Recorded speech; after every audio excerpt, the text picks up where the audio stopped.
20% de pobreza em Portugal e agora fala-se, na melhor das hipóteses, de 18%, de facto o progresso... Eu não estava a fazer em 2004, estava-lhe a falar de 1995. Que já também era 20%. Era 1990, mas em 2004 o estudo do Eurostat também dá 20%. Pronto, agora fala-se em 19%, mas é uma diferença. Porquê que não funciona em Portugal? Porquê que talvez nestes 20 anos é evidente, a pobreza é um fenómeno persistente? Quer dizer, é evidente, a pobreza em Portugal é um fenómeno persistente. É algo que é estrutural na sociedade, não é um fenómeno conjuntural. Portanto, não é um fenómeno decorrente só destes aumentos da gasolina ou desta crise. Por isso eu lhe disse no princípio que, digamos, não podemos centrar a questão neste governo, no anterior governo, no outro governo. É uma coisa que é transversal, que é estrutural na sociedade portuguesa e que precisa, do nosso ponto de vista, de novas políticas e novas abordagens sociais. Novas políticas, estamos a falar de quê? Estamos a falar por exemplo, o Dr. Bruno da Costa lançou agora um livro sobre a pobreza e defendeu medidas urgentes. Quer dizer, que não interessava só ensinar a pescar, interessava que o peixe viesse agora porque estava numa situação grave. E, é verdade, mas durante anos perdemos a hipótese de ensinar a pescar. Porque de facto, se não fizermos um esforço nesse sentido, no sentido de aumentarmos a capacidade... Repare, as misericórdias nas suas relações com o governo, nós não temos ido pedir dinheiro. De uma maneira geral, temos dito, nós dizemos, é preciso apoios nesta área ou na outra, aos cidadãos, não é às misericórdias. As misericórdias não são financiadas pelo Estado. Agora, os cidadãos são-no. E porque nós temos de dizer ao Estado são trabalhem financiadas também pelo Estado, mas isso... Não são, não, desculpe, peço imensa desculpa. São financiadas as pessoas diretamente... As pessoas é que são financiadas, é preciso esclarecer isto. As pessoas, os cidadãos é que são financiados. Repara, não há PIDAC para lares há 6 anos. Há 6 anos. E em 6 anos teve o governo de Durão Barroso, teve o governo de Santana Lopes, teve o governo de José Sócrates. Quer dizer... Portanto, de uma forma geral, as instituições de solidariedade social privadas queixam-se de falta de apoio por parte do Estado. Pronto, não... Eu queixo-me, sobretudo, se quiser, da falta de diálogo. O que é importante é conversarmos. O que é importante é refletirmos. Já teve alguma reunião? Há um pacto de... Olha, o Pacto de Solidariedade para a Cooperação, que devo dizer, foi deixa-me dizer, para utilizar um chavão político, é um património do Partido Socialista, porque foi o engenheiro António Guterres que o propôs aos parceiros sociais. Não reuniu ainda neste governo. Não conseguimos ter uma horinha para perdermos atenção a conversar sobre isso. Apesar da crise internacional, apesar destes novos pobres... Não tivemos uma horinha para nos sentarmos, para conversarmos sobre isto. Para conversarmos por escrito, por telefone, nas reuniões, em todo o lado, por mim, pela doutora Maria de Belém, pelo padre Lino Maia, separadamente e em conjunto, nós dissemos era preciso conversarmos. É preciso conversarmos. Vamos lá ver. Há aqui uma ideia em Portugal que a mim me faz imensa impressão, que é dizer assim, bom, o governo ABCD foi eleito. Eles agora é que sabem. Como se... Primeiro, a gente nem sequer conhece os gabinetes de estudo, nem o trabalho produzidos pelos gabinetes de estudo de algum partido, são raríssimos. Mas confunde-se muito em Portugal, e isto tinha a ver com o pacto, e com a tal responsabilidade do pacto, que é... Os responsáveis políticos têm que ter, deixe-me dizer, a humildade e a capacidade de diálogo com quem está no terreno. Porque é muito fácil... que essa capacidade de diálogo não existe? Não existe. Não existe. Há coisas pontuais, há um secretário de Estado com quem a gente fala melhor, com o ministro com o ministro com quem fala melhor, etc. Mas, como um todo, como um conjunto, perceber que estas coisas estão interligadas e trabalham em conjunto. Porque da nossa disponibilidade, das misericórdias e das outras IPs, mas o que me cabe a mim é falar das instituições que represento, que é a União das... E também da pobreza que sente... Mas, ouça, nós estamos no terreno, a nossa missão há 500 anos é ajudar os que necessitam. Diga uma coisa, segundo alguns estudos, existem em Portugal cerca de 1 milhão de pessoas que vivem com menos de 10 euros por dia. Como é que essa gente vive? É um bom esforço perguntar-lhes a elas como vivem, porque eu felizmente... Sim, mas deixa-me dizer, mas deixa-me dizer, todos os dias fazem milagres de sobrevivência, milagres de capacidade de sobrevivência, e é evidente que vivem mal.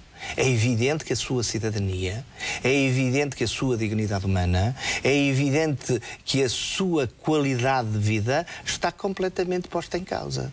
E, portanto, é necessário... Por exemplo, fala-se muito hoje do active aging, envelhecer com dignidade. Como é que é possível envelhecer com dignidade se as pessoas ficam 5 anos à espera de fazer as mesmas cataratas, que é uma cirurgia que se faz em 20 minutos? Eu recordo-me sempre há muitos anos... Isso as pessoas, principalmente sendo a população idosa em Portugal a mais pobre de toda a Europa, não têm sequer condições e não estão sequer, não conseguem entrar todas para os lares da misericórdia. Não conseguem. E depois até se criam várias ideias que não são corretas, porque como que as misericórdias só aceitam os ricos, depois as pessoas tentam encontrar explicações. Se eu lhe disser que aqui há dias um provedor da Grande Lisboa, da área da Grande Lisboa, eu perguntei-lhe qual era a lista de espera e ele disse-me: eu não tenho lista de espera. Disse: não tem lista de espera. Eu disse: não, quando chegou às 1000 pessoas rasguei a lista, que foi para dormir tranquilo. E porque isto é de facto. E o que é que acontece a essas 1000 pessoas que não entram nos lares? Vivem mal. Mas vivem mal. Vivem mal. Você conhece com certeza pessoas que os filhos andam a correr dos empresas para tomar conta dos pais. Se tem uma situação de Alzheimer, então é um drama completo. Se tem uma situação de neurodegenerativa... E vá lá, repare. E isso... Bem, mas isso ainda são pessoas que têm filhos empregados, não é? Sim, portanto... não têm, vivem em situações muito complicadas, muitíssimo complicadas. Vivem mal, passam fome, não têm, vivem sós, vivem isoladas. Em Lisboa há 35 mil pessoas a viverem sozinhas, das quais 85% são mulheres. E dessas 85% estamos a falar de que rendimento é que têm? Quer dizer... A maioria esmagadora está nessa base de que a Constância disse. Mas também há gente que tem dinheiro e está só. E está insegura. Como me disse uma vez o provedor de Bragança, o velho provedor de Bragança: doutor, o pão não mata a solidão.